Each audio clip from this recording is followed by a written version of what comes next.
આજે વિશ્વ સાયકલ દિવસ છે। ધ્રાંગધ્રાની યુવા બ્રિગેડે અનોખું સાયકલિંગ અભિયાન હાથ ધર્યું છે। તેઓએ સાયકલ ચલાવીને સ્વાસ્થ્ય સુધારવા માટે લોકોને આહ્વાન કર્યું છે। 6 વર્ષથી ચાલતા આ ગ્રુપમાં 70થી વધુ સભ્યો દરરોજના સરેરાશ 25 કિલોમીટર સાયકલિંગ કરે છે। આજે વિશ્વ સાયકલ દિવસ નિમિત્તે આ ગ્રુપના તમામ સભ્યોએ બીજા લોકોને પણ આવા ગ્રુપ બનાવવા તેમજ આવા ગ્રુપમાં જોડાઈને પોતાના સ્વાસ્થ્ય પ્રત્યે સભાન રહેવા અનુરોધ કર્યો હતો।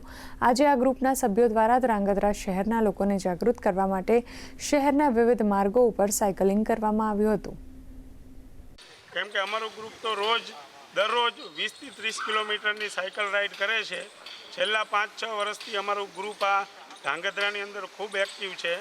આજ સુધીમાં અમારા ગ્રુપે લગભગ 4,15,000 કિલોમીટર જેટલી રાઈડ તો કરી ચૂક્યા છીએ। હું એ પણ જણાવું છે કે ફક્ત ધ્રાંગધ્રા નહીં, ગુજરાતના આવા નાના મોટા બધા શહેરોની અંદર આવા ગ્રુપ બને અને રોજ આવી રીતે સાયકલિંગ કરીને તન અને મનને તંદુરસ્ત રાખે। સાયકલિંગ એ અમારા માટે ખૂબ જ એક મહત્ત્વનું અંગ બની ગયું છે। અમે લગભગ ઘણા વર્ષોથી સવારના 20 થી 30 કિલોમીટર જેટલું સાયકલિંગ રાઈડ કરીએ છીએ।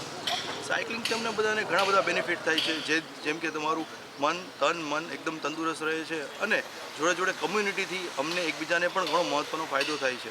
સાયકલિંગ એક એવી વસ્તુ છે જે વગર રૂપિયા 1 પણ રૂપિયાનો ઉપયોગ કર્યા વગર તમે તમારી હેલ્થને મેળવી શકો છો, જેથી વધુને વધુ લોકો આ સાયકલિંગમાં જોડાય અને સાયકલિંગ કરે તેવી અમે આગ્રહ રાખીએ છીએ। અમે લોકો દરરોજ 20 થી 25 કિલોમીટર સાયકલિંગ કરીએ છીએ। અમારા ગ્રુપમાં 10 વર્ષથી માંડીને 70 વર્ષ સુધીના બુઝુર્ગ પણ રેગ્યુલર સાયકલિંગ કરે છે। તો હું અહીંથી બધાને અપીલ કરું છું કે ખરેખર તમારા જો શરીર અને મનને તંદુરસ્ત રાખવું હોય તો કોઈ પણ હેલ્થ એક્ટિવિટી આપ ચોક્કસ કરો।